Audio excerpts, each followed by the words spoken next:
On the night of May 23rd, Putin reached for the one weapon he'd spent 2 years promising he would never have to use.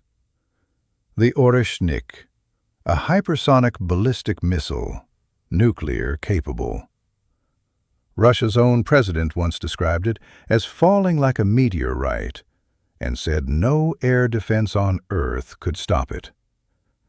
He fired it into a capital city of 40 million people's country, mixed into a wave of 600 drones and 90 other missiles, the largest single attack on Kyiv in 4 years of war.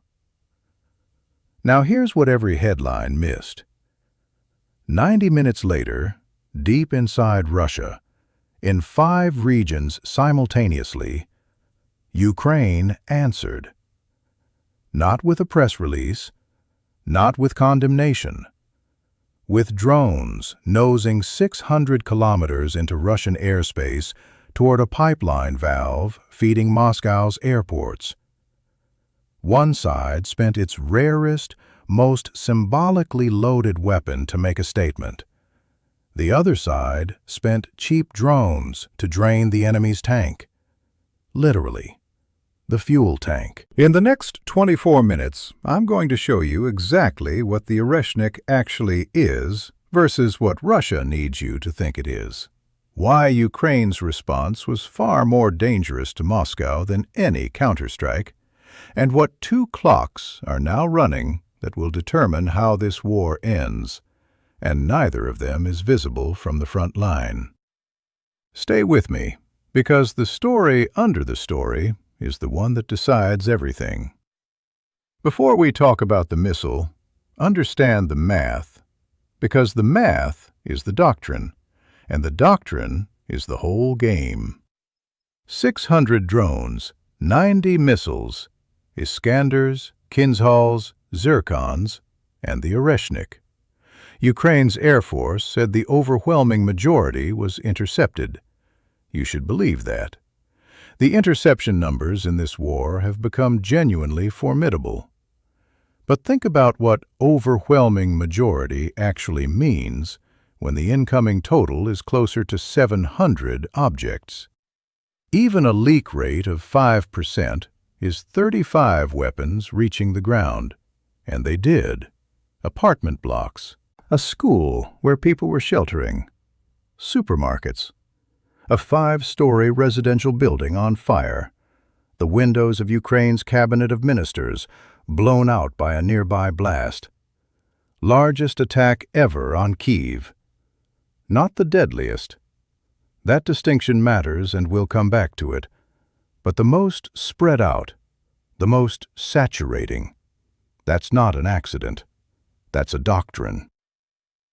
Here's how saturation warfare actually works. You launch hundreds of cheap Shahed drones and decoys first. They fan out. They force every radar to light up, every interceptor crew to commit, every Patriot battery to make a choice. You flood the system. And then, while the defenders are drowning in cheap targets, you slip the expensive things through the gaps. That's the whole game. Make the defense spend $1 million interceptor on a $50,000 drone, over and over, until the magazine runs dry. And something is giving. Just maybe not what Moscow intended. Because before we talk about Ukraine's response, we need to talk about Russia's justification for all of it. Because Moscow had a story for why this attack was necessary, and that story is itself a weapon. Here's how to read it. In this war, the story of who crossed the line first is itself a weapon, and Moscow just fired it. Russia said this attack was retaliation. For what? Moscow pointed to the occupied town of Starobilsk, where they claimed a Ukrainian drone struck a dormitory housing teenagers. Russian sources put the death toll of children in double digits. That's the justification for the Oreshnik in Russia's telling. I'm not going to hand you a Russian casualty claim from occupied territory as verified fact, because it isn't. Ukraine flatly rejected it. Kyiv said it struck a military facility, not civilians. What I can tell you is verifiable. A strategic nuclear-capable missile was fired at a capital city, and the world's chancelleries called it what it looked like. Germany's chancellor called the Oreshnik's use a reckless escalation. That word, escalation, is the one that should be sitting in the back of your mind for the rest of this video. Because escalation has a cost. And increasingly, it isn't who Moscow assumed. So what did Ukraine actually do in response? This is the part that rewrites the entire picture. Because Ukraine didn't answer a city with a city, it answered a meteorite with a scalpel. Ukraine didn't fire back at Russian apartment blocks. It didn't answer terror with terror. It reached for something far more dangerous to Russia than any building. It reached for the fuel. Over that same overnight window into May 25th, a fuel depot at Unecha in the Bryansk region, a node Russia uses to keep its army gassed up, hit. An oil depot in Belgorod, the governor himself admitted tanks caught fire, hit. And the one that should make you sit forward, drones struck a pumping station in Vladimir region, a linear dispatch station on Russia's primary fuel pipeline network. That station, by Ukraine's own description, fed the oil depots around Moscow and the fuel supply for Sheremetyevo, Domodedovo, and Vnukovo, the three main airports serving the Russian capital. An 800-square-meter fire on a pipeline node feeding Moscow's airports. Vladimir region is not the border. That is deep. That is the kind of reach that changes how a country thinks about its own interior. Count the regions: Bryansk, Belgorod, Vladimir, Crimea, Donetsk, Kursk, Zaporizhia. The five-region retaliation the headlines promised actually undersold it. But the number isn't the point. The pattern is the point. Fuel, pipelines, ammunition, communications, command, training, logistics.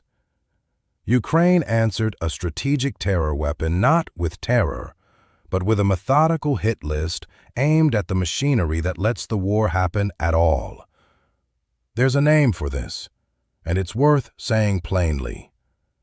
Systemic warfare. You stop chasing the symptom, the individual launcher, the individual unit, and you start dismantling the system that produces and sustains the violence. But here's the part Moscow really does not want examined. Because Ukraine isn't just hitting Russia's supply chain. It's been systematically going after something else, something that, once you understand it, changes the entire strategic picture. Russia's air defense is developing holes. You don't need to destroy a defense system to defeat it. You just need to find one gap and fly a drone through it to a refinery 600 kilometers from the front. Through 2026, Ukrainian forces have been methodically going after Russian radar installations and air defense batteries. Knock out a radar here, blind a sector there. And you don't just degrade a single site, you open a corridor, a lane that a drone can fly down at night to reach a refinery 600 kilometers from the front. That's how you end up with fires at oil terminals at Novorossiysk on the Black Sea coast.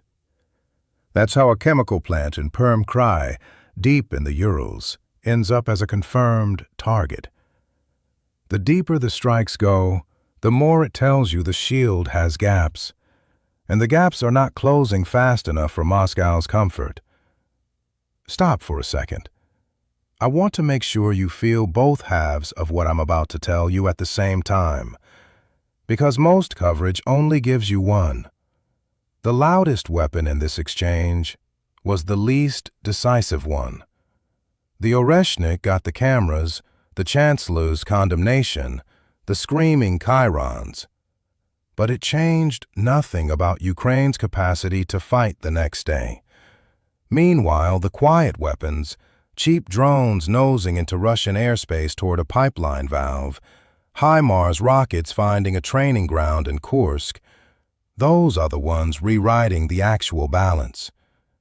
If you've stayed this long, you're thinking about this more carefully than 95% of people seeing headlines right now. Because the next section is where the real asymmetry lives. And it's the part that tells you exactly who's winning the war that actually matters. If the Oreshnik is so devastating, so unstoppable, so meteoric, why is it on only its third use in a war that's 4 years deep? Why ration the wonder weapon? Because the physical destruction the Oreshnik delivers does not actually match its mythology. When it was first used against Dnipro back in November 2024, the warheads were widely assessed as relatively limited in raw destructive yield. It's a multiple warhead system designed partly to look terrifying on the way down. And it does look terrifying. But terror is not the same as military effect. You cannot take ground with a press release. What the Oreshnik delivers is a message, a very expensive one, aimed less at Ukraine's defenses and more at the nerves of chancelleries in Berlin, Washington, and beyond. It's a strategic flare, and the longer this war runs, the more the flare looks like exactly that, a signal, not a solution. Now look at both sides of this exchange from above, because the asymmetry is the actual story, and once you see it, you cannot unsee it. This war is no longer a contest of territory. It is a contest of sustainability, of who can keep producing, keep replacing, keep fueling, keep absorbing losses, month after grinding month, without the home economy buckling. 2 clocks are running, and neither of them is visible from the front line. Russia's clock. How long can it keep its fuel flowing, its refineries patched, its air defense gaps from becoming highways into its own interior, its economy turning under sanctions while Ukrainian drones keep reaching deeper? Ukraine's clock. How long can the West keep the air defense magazines stocked? How long can the Interceptor pipeline flow against a global scramble for the same scarce systems? Because here's Ukraine's quiet vulnerability under the triumphant interception headlines. The Patriot systems, the NASAMS, the advanced interceptors that make those high shoot-down rates possible, are scarce and getting scarcer. There's a global production bottleneck on high-end air defense interceptors. The factories simply cannot turn them out fast enough. And Ukraine is not the only customer in line. The Middle East wants them. The Pacific wants them. Every flashpoint on Earth is bidding for the same limited stock from the same handful of manufacturers. So even as Ukraine gets better and better at killing Russian drones, it is burning through the very ammunition that makes that possible faster than the West can replace it. You can win the engagement and lose the war of inventory. Russia knows it. That's the entire logic of the 600 drone wave. It's not really trying to get every drone through. It's trying to make Ukraine spend, to force the trade of expensive interceptor for cheap drone, until the magazine runs dry. And here's the wrinkle that keeps Russia's clock running longer than sanctions were supposed to allow. Because Russia is not running alone, and the coalition keeping it in the fight has a Beijing, Tehran, Pyongyang return address. The sanctions architecture the West built was meant to suffocate this war. Instead, it has been rerouted. Iranian drone technology became the template for the Shahed swarms. North Korea has supplied ammunition and, by multiple accounts, personnel. And China. China is the quiet keystone, the supplier of dual-use components, electronics, machine tools, the economic lifeline that lets the Russian war machine keep buying what sanctions were designed to deny it. Which is precisely why what happens in Washington over the coming weeks matters so much. The United States is the swing variable. The interceptors come from American and Allied lines. The sanctions teeth, if they have teeth, are mostly American teeth. And the thing that decides which clock runs out first is, to an uncomfortable degree, a decision made in Washington. There is no clean wall between a burning pumping station in Vladimir region and the number on your 401k statement. Energy prices feed inflation. Inflation feeds the Fed. The Fed feeds the bond market, the mortgage rate, the cost of capital for every business in the country. The wall is a fiction we tell ourselves so the world feels smaller and safer than it is. The weapons get the headlines. The supply chains decide the war. Here's the question I want to leave you with, and I genuinely want your answer. Which clock do you think runs out first?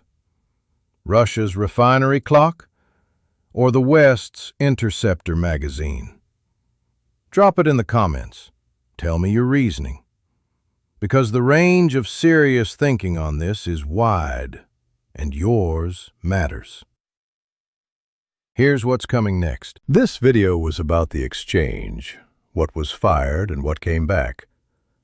The next breakdown goes deeper into the economics of how Russia is actually funding this war, and why the men at the top have a financial reason to never stop it that has nothing to do with territory. That one is coming soon. Subscribers get it the moment it drops. Subscribe. Hit the bell. Not for a number on a screen, because the next chapter of this story lands fast, and being a week late on the context is the difference between understanding and just reacting. The spectacle and the substance are moving in opposite directions. Watch the substance